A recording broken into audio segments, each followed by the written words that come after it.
আমরা এই মানববন্ধন থেকে বাংলাদেশ সরকারকে জানিয়ে দিতে চাই, আপনি অনন্ত বিলম্বে এই কালো আইন প্রত্যাহার করুন, না হলে আগামী দিনে এর চেয়ে আরো দুর্বার আন্দোলনের মাধ্যমে আপনাকে এই কালো আইন বাতিল করতে আমরা বাধ্য করবো ইনশাআল্লাহ। আমরা প্রথমেই বলতে চাই, এই ইউনূস সরকারকে অকৃতকার্য করার জন্য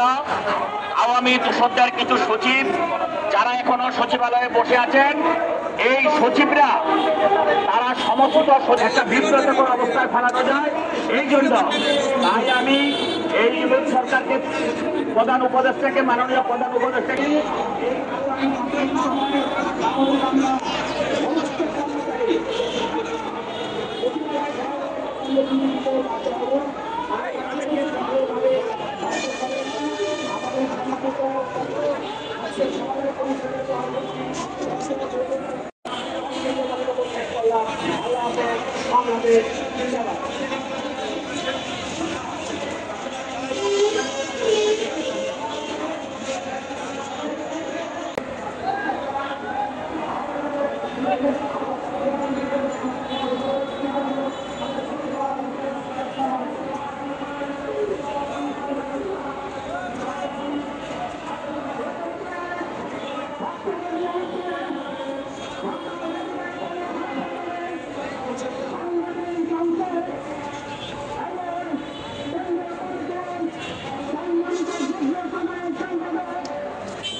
তার মাঝে তারা এই যে ভালো দেওয়া হয়েছে, তার রক্ত